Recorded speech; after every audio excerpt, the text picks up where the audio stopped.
જે સદાય આભારમાં રહે ને એ જ સાચો વૈષ્ણવ છે. પ્રભુનો આભાર ભૂલવો નહીં, એના ઉપકાર ભૂલવા નહીં. અને જ્યારે અહીંયા સમાચાર મળે 18 શ્લોક, એમ કહેવાય કે 18,000 શ્લોકોનો આનંદ આ 18 શ્લોકમાં સાર રૂપે સુખદેવજી વર્ણન કરી દીધું. કઈ રીતે પ્રભુ પ્રગટ થયા ને કઈ વિધિ વિધાનથી ને મહામના બન્યા છે. નંદસ્વાત્મજ ઉત્પન્ને જાતા લાદો મહામના. ભગવાન જેના થાય ને એનું મન મોટું થઈ જાય. જે ભગવાનનો થાય ને એનું મન મોટું હોય. વસ્તુઓ વધારે હોય એવું કોઈ નથી કહ્યું, પણ ઉદારતા એનામાં વધારે હોય એ ચોક્કસ વાત છે. ઘણી વાર ઘણા લોકો છે ઘણું બધું હોય પણ ક્યારે શેર કરવા તૈયાર ના હોય. ઘણી પાસે કઈ ના હોય તો એમ કે અમારા ઘરેથી ખુરશી લઈ જજો, અમારે ત્યાંથી ટેબલ લઈ જજો, અમારે ત્યાંથી, એ આપવા તૈયાર જ હોય. રાજા અને ભિક્ષુક એ અવસ્થાના નામ નથી, એ તો માણસની મનોવ્યવસ્થાના નામ, માનસિકતાના નામ. કાંઈ ના હોય તો રાજા જેવી ઉદારતા ઘણામાં હોય છે, અને બધું હોય છતાં ભિક્ષુક જેવા જ હોય, કાયમ માંગતા જ રહે. એને આપવાની વૃત્તિ જ ન હોય. અને એટલા માટે મહામના ઠાકોરજી જેનું, અને વૈષ્ણવનું મન કેવું મોટું હોય. ઘર તમે જો કાંઈ ન હોય, 1 BHK ના ફ્લેટમાં રહેતા હોય, એમાં પણ ઘરના 5-7 સદસ્યો હોય, છતાંય ઠાકોરજી માટેનું એક સ્થાન. અને એમાંય જો ઘરમાં વૈષ્ણવ આવી ગયો ને, ના વૈષ્ણવ આવ્યા ને એમને કેમ જવા દેવાય, ના કંઈક કણિકા તો લઈને જ જાઓ. આપવાની વૃત્તિ એટલે તો નંદ મહોત્સવમાં લૂંટાવીએ છીએ ને, આપીએ છીએ બધાને, વાંટતા નથી. ઘણા કહે કે આ કેમ ફેંકો છો, ઉછાળો છો? અરે આ અવતાર જ કૃપા વાંટવા માટે નથી આવ્યો, લૂંટાવવા માટે આવ્યો છે. વાંટો તો વાંટનાર પર હોય કે કોને કેટલું આપવું, લૂંટાવો તો લૂંટનારા પર છે કે કેટલું લૂંટી લેવું. કૃષ્ણ તો લૂંટાવવા માટે આવ્યો, એ તો ભક્ત ઉપર છે કે એને કૃષ્ણને કેટલો લૂંટ્યો. મહાપ્રભુજી તો આપણને પોતાનું સર્વસ્વ હદે દાન દક્ષ મહોદાર ચરિત્રવાન. મારો પ્રશ્ન તમને એ છે કે તમે કૃષ્ણને કેટલા લૂંટ્યા? ભલે લોકો એને લૂંટારું કહેતો હોય, એને ચોર કહેતા હો, સાચો ચોર તો વૈષ્ણવ છે. જે બધાને ઘરે વ્રજભક્તોના ઘરે ચોરી કરવા જાય ને, એનું મન જે ચોરી લે એ જ સાચો ચોર છે, અને એ છે વૈષ્ણવ. વૈષ્ણવનું મન, વૈષ્ણવે ઠાકોરજીનું મન ચોરી લીધું. અને એટલે જ ઠાકોરજી કહે અહમ ભક્ત પરાધીન. ગિરધર જબ અપનો કરી. આપણે તો પદ સાહિત્યમાં પણ, કીર્તન સાહિત્યમાં પણ બહુ સુંદર વર્ણન કે ઠાકોરજી કરો કૃપા, હું કરું વિનંતી, પોતાનો કરી જાણ. ગોપાલદાસ પણ કહે યા અહમ ભક્ત પરાધીનો, હમ ભક્તન કે ભક્ત હમારે. કેટલા પદો ઠાકોરજી કહે છે. અમરીશ રાજાની કથામાં પણ આવે છે ને, જ્યારે દુર્વાસા મુનિ અપરાધ કર્યો તો કહ્યું અહમ ભક્ત પરાધીનો, હું તને ક્ષમા નહીં કરી શકું. જેનો અપરાધ કર્યો છે એની ક્ષમામાં, કારણ કે હું ભક્તોને આધીન છું. ભક્તો જ મારું મન છે. જો આપણે કે નિજે ઈચ્છાતઃ કરિષ્યતિ, પ્રભુ એની ઈચ્છા પ્રમાણે કરે, મહાપ્રભુજી કહે. પણ ટીકામાં આચાર્યો બીજો એક અર્થ કર્યો. નિજે ઈચ્છાતઃ એટલે પ્રભુની ઈચ્છા પ્રમાણે નહીં, નિજજનોની ઈચ્છા પ્રમાણે ઠાકોરજી કરનારા છે. અને પ્રભુની ઈચ્છા શું? પ્રભુને મન છે જ, કારણ કે વૈષ્ણવ જ પ્રભુનું મન છે. એટલે કે તમને આજે આ ધરવાની ઈચ્છા થઈ ને, અને તમારી જે ઈચ્છા થઈ પ્રભુને એ જ ક્ષણે એ આરોગવાની ઈચ્છા પ્રગટ થાય છે. તમને જે બનાવવાની જે દિવસે ઈચ્છા પેદા થાય છે ને, પ્રભુને એ જ દિવસે એ આરોગવાની, એ જ ક્ષણે આરોગ. એટલે કે વૈષ્ણવનું મન જ ઠાકોરજીનું મન છે. અને એ બધાના મનની, ગંગે માખણ ચોરી લે તો ચિત્ત ચોરીની લીલા છે કે પ્રભુ ચિત્તની ચોરી કરે. નિત નવીન જાગેલો ભાવ એ તો નવનીત છે, અને પ્રભુ એનું હરણ કરે છે. પણ પ્રભુના એ મનને જે હરનારા છે એ વૈષ્ણવ છે, વ્રજભક્તો છે. તો મહામના નંદ બાબા મહામના બન્યા છે. મને મોટું થયું છે, બધાને ખૂબ દાન કરી રહ્યા છે. એટલે આપણે ત્યાં કહેવાય જયારે ઉત્સવ થયું ક્યારે કહેવાય તો કે ખાન પાન તાન ગાન માન દાન, આ 6 વસ્તુ ભેગી થાય ત્યારે ઉત્સવ થયો કહેવાય. એટલે જયારે પણ ઉત્સવ કરો ત્યારે આ 6 વસ્તુ ભેગી કરવી. એટલે આપણે ત્યાં ઉત્સવ હોય ત્યારે દાન પણ, અને તલના ઢગલાઓ કરીને ખૂબ દાન આપ્યા. 1000 ગાયોના દાન કર્યા છે. અને ખૂબ વર્ણન અનેક સંતો મહાત્માઓ અનેક પ્રકારથી ગ્રંથોમાં આ બધા નંદ મહોત્સવના વર્ણન કરવામાં આવ્યા અને અહીંયા તો ગોકુલમાં એક જ ધ્વનિ ચારે બાજુ ગૂંજી રહ્યો છે. વ્રજ ભક્તો નાચી રહ્યા છે, કૂદી રહ્યા છે, દહીં દૂધ ઉડાડી રહ્યા છે અને દરેકને એમ થયું કે જાણે અમારા ઘરે કૃષ્ણ પ્રગટ થયો. એટલે આજે કોઈ લેનારું બ્રજમાં હતું નહીં, બધા આપનારા જ હતા. એટલે લેનાર કોઈ નહોતું એટલે ઉછાળવા લાગ્યા. ભગવદીઓએ તો ગાયું જ છે. અને નંદ મહોત્સવનું જે અદભુત વર્ણન, હે રી હે નંદરાય કે આનંદ ભયો, જે રીતે આખું વર્ણન કરવામાં. અને પુષ્ટિ માર્ગમાં આપણું વર્ષ ક્યાંથી શરૂ થાય? જો બધા ઘણાનું સંવત્સરથી શરૂ થતું હોય, ઘણાનું કારતક મહિનામાં ગુજરાતી હોય, પણ જે પુષ્ટિ માર્ગી વૈષ્ણવ એનું વર્ષ જન્માષ્ટમીથી શરૂ થાય. જો સેવા પ્રકારની પુસ્તક ખોલો તો ઠાકોરજી પ્રગટે ત્યારથી સેવા ક્રમ શરૂ થાય. એટલે આપણા વર્ષનો પ્રારંભ તો ત્યારથી જ. કારણ આપ ધર્મ હિતે પાયો યહ ધન ની કે રાખ યશોદા મૈયા નારાયણ બ્રજાય. આપણા ઘરે ઠાકોરજી પધાર્યા, આપણા જીવનનો એ જ સૌથી મોટો દિવસ છે. કદાચ બીજા કોઈ ઉત્સવ કરો ન કરો તો ચાલે, પણ બે ઉત્સવ જરૂર મનાવો. એક ઠાકોરજીનો પાટોત્સવ. તમારા ઘરે જે દિવસે ઠાકોરજી પધાર્યા હોય ને એની તિથિ લખી રાખી. નાના બાળકો હોય ને એ આખું વર્ષ એના જન્મ દિવસની રાહ જોતા હોય. મારો બર્થડે આવશે ને ત્યારે આમ પાર્ટી કરી, મારો બર્થડે આવે આને બોલાવીશ, આ રીતે ઉજવું, આ રીતે આ વખતે આમ કરીશ. એમ આપણા લાલન પણ એમના જન્મ દિવસની રાહ જોતા હોય છે. એટલે એ જરૂર ઉજવવું. અને બીજો મહાપ્રભુજીનો ઉત્સવ જરૂર ઉજવવો. કારણ જો વલ્લભનો પ્રાગટ્ય ઉત્સવ આ ભૂતલ પર ન થયો હોત તો એકે ઉત્સવનું આપણને ભાન ન થયું. વલ્લભ પ્રગટ થયા તો આ બધા ઉત્સવ આપણને શીખવાડ્યા. તો ગુસાઈજી અને મહાપ્રભુના ઉત્સવ એવા છે ને જેને ઉજવવા ઠાકોરજીને બહુ ગમે.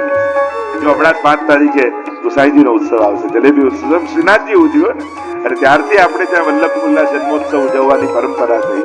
સ્વયં શ્રીનાથજી બાબા એને મનાવ્યો છે. તો આ બે ઉત્સવ જરૂર કરવા.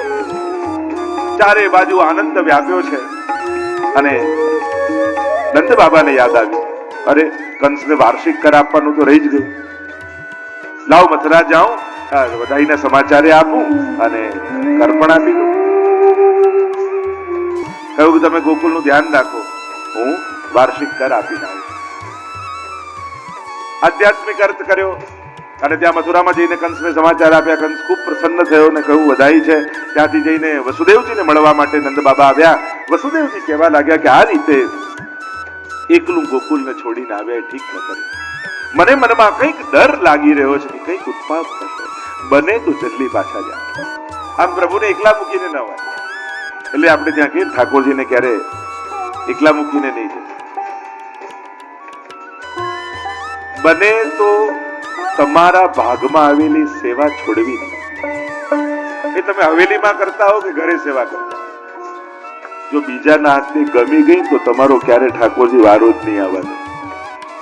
એટલે આગ્રહ રાખો. ફૂલઘરમાં હોય ના ના કરીને જઈશો, ભંડારની સેવા પહોંચીને જઈશો, શિંગારની સેવા રોજ કરતો ના ના હું જ કરીશો. કારણ કે જો બીજાને ચાન્સ આપતા ગયા પ્રભુને ગમી ગઈ ને તમારો વારો જ નહીં આવે. અને એટલા માટે ડર રાખો કે આ સેવા આજે છૂટી ક્યાંક મારા હાથથી કાયમ માટે ન જતી.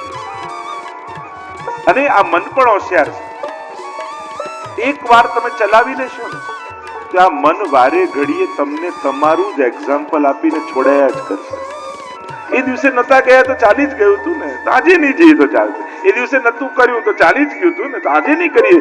આ મન તમને તમારું જ એક્ઝામ્પલ આપીને તમને છોડાયા કરશે. અને એટલા માટે મનને ખોટું એક્ઝામ્પલ મળે એવો પ્રયાસ જ નહીં કરવો, એવો મોકો જ નહીં આપવો. આ મન એટલું ચતુર છે ને, માણસ એક વાર પાપ કરે અને મન એનો ઉપયોગ કરીને બીજા 100 વાર એની પાસે પાપ કરે. કે એ ટાઈમે તું કરી લીધું, ક્યાં વાંધો આવ્યો, કોને જોયું, કોને ખબર પડી. 99 વારનું એક વાર સફળ થવાથી સાહસ આવી જાય. અને એટલા માટે મનને કોઈ ગલત ઉદાહરણ મળે, એક્ઝામ્પલ મળે એવું ક્યારેય કરવું જ નહીં. ભગવત સેવા મળી છે, બને તો ક્યાંય છોડું નહીં ઠાકોરજી. અને અહીંયા વસુદેવજીએ કહ્યું ગોકુલ કે તમે પાછા જાઓ. અને અહીંયા એ હંમેશા નબળું સહેલું એવું પસંદ કરશે. એટલે મનને નક્કી કરીને તમારે સબ્જેક્ટ આપવાનો, મનને ચોઈસ નહીં આપવાનો. તું સિલેક્ટ કરે, નહીં તો નબળું જ પસંદ કરશે. તમે પાપ અને પુણ્ય બે મૂકશો ને તો મન ધીમે રહીને પાપના પલડે બેસી જશે. તો પાછું કન્વિન્સ કરીને આપણી કે આટલું ફ્રેન્ડ સર્કલ હતું ને એવું માહોલ હતો ને એવું સમય હતો ને સંજોગ, આપણે ક્યાં એમ કરીને ઢોળે બીજા ઉપર કરે પોતે. આ મનની ચતુરાઈ છે. એટલે મનનો નિગ્રહ કરતા શીખવું. હા, નહીં એટલે નહીં, આ મારી સીમા છે. આનંદ કરીએ, પ્રમોદ કરીએ, ખૂબ આનંદ કરીએ, પણ મારા વૈષ્ણવી જીવનની એક લક્ષ્મણ રેખા. આનંદનો કોણ વિરોધ કરે છે? ખૂબ આનંદ કરો, પણ દરેકની એક સીમા હોય છે. અને જ્યારે સીતા, મનરૂપી સીતા સીમાને ઓળંગે છે ત્યારે રાવણ બાર ઉભા જ હોય છે. એને તપ ક્યાંક આપણે જ આપતા હોઈએ છીએ. અને એટલા માટે એ લક્ષ્મણ રેખા આપણે જ આપણી જાતે દોરી રાખવાની. કોઈ આપણને શું કહે? જો અત્યારના સમયમાં હવે કોઈને કોઈનો ડર નથી ને હવે કોઈને કોઈની શરમ નથી. આપણો આત્મા આપણને રોકે ને તો જ આપણે રોકાઈએ છીએ. અને એટલા માટે હવે સંસ્કાર, ધર્મ અને સત્સંગની વધારે જરૂર છે. માણસ જેટલો સ્વતંત્ર થતો જશે એટલે એને આત્મસંયમની વધારે જરૂર પડશે. કારણ કે હવે કોઈના કહેવાનું અને પૂછવાનો સમય નથી. અને હવે કોઈને બહુ કહેવાનો ટાઈમ નથી રહ્યો. કે કોઈને 2-4 વાર કહો તો એમ થાય કે હવે આમની પાસે બેસવું નહીં, હમણાં લેક્ચર ચાલુ કરી દેશે. અને કોઈને હવે જૂનું ગમતું નથી. પપ્પા વડીલો એમ કે બેટા આ ગામમાં આપણે આયા, 100 રૂપિયા ખિસ્સામાં હતા, પપ્પા તમે 100 વાર કહી દીધું. હવે જૂની કથાઓમાં કોઈને રસ નથી. હવે શું કરવાનું, હવે શું સમજ, હવે તેની ચર્ચા કરવી. અને ઘણા જૂના લોકોને એવું છે કે આ બધું દુખીને હેરાન થાય ને તો શીખે. ઘણા એવું કે હેરાન થવા તો જ શીખાય. એવું જરૂર નથી હવે કે હેરાન થઈને જ શીખાય. એ નસીબ લઈને પેદા થયા છે, સુખમાં પેદા થયા. એટલે હવે તમારે એમને યોગ્ય વાતાવરણ આપીને કરવું પડશે. હવે આંખ કાઢીને કોઈને કહેશો તો નહીં સાંભળે, પણ આંખમાંથી આંસુ પાડીને કહેશો ને તો બધા તમારા આંસુઓને ઝીલી લેશે. હવે કોરોના પહેલા માણસને ખોલવાની ચાવી એની બુદ્ધિમાં, અને કોરોના પછી એની લોક હવે હૃદયમાં આવી ગઈ. માણસ વધારે ઇમોશનલ થઈ ગયું. એટલે કોઈ કહ્યું ને તાળાને ચાવી ઇઝીલી ખોલી, આટલી નાનકડી ચાવી, અને પેલો હથોડીને 10 વાર મારવું પડે ત્યારે ખુલે તો નહીં, તૂટે ખરું. આવું કે આટલી નાનકડી ચાવીથી ખુલી જાય ને હથોડીને આટલી વાર મારવું પડે? તો કહ્યું કે ચાવી દિલમાં અંદર જઈને પછી ખોલે છે, એટલા માટે ખુલી જાય છે. અને હથોડી બહારથી મારે છે એટલે તોડી નાખે. એટલે હવે કોઈને તોડવાની જરૂર નથી, એને ખોલવાની જરૂર છે.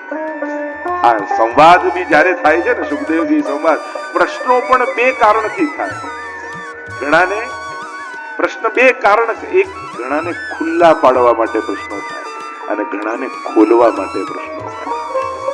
જ્યારે બુદ્ધિ એને નીચું બતાવવા, એને હરાવવા માટે કરે ને ત્યારે એની અંદર જિજ્ઞાસા નથી હોતી, એને ખુલ્લા પાડવાનો છે. આને કાંઈ આવડતું નથી, આને કઈ ખબર નથી, એટલે આને એવો ક્વેશ્ચન કરું કે આને આવડે જ નહીં, એટલે એને ખુલ્લો પાડવા માટે. પણ શિષ્ય જ્યારે પૂછે છે ત્યારે જિજ્ઞાસા હોય છે. એ ગુરુના હૃદયને ખોલવા માટે, એના જ્ઞાનના દરવાજાને ખોલવા માટે ચાવી બનીને જિજ્ઞાસાઓ વ્યક્ત. એટલે ગીતાજીમાં ભગવાન કહે છે ને કે તદવિધિ પ્રણિપાતેન પરિપ્રશ્નેન સેવયા ઉપદેક્ષંતિ તે જ્ઞાનમ જ્ઞાનીનઃ તત્વદર્શિનઃ. તું પહેલા એનો થા અને પછી પ્રશ્ન કર. આત્મીય બન અને પછી એનો આત્મીય થઈશ ને તે ખુલીને વાત કરશે. એ બુદ્ધિથી નહીં, એ દિલથી વાત કરશે. અને ગુરુ બુદ્ધિ અને જ્ઞાન કરતા થી વાત કરે એના કરતા હૃદય ખોલીને વાત કરે ને ત્યારે જે આનંદ આવે ને, ત્યારે એ પોતાના અનુભવની વાત કરતો.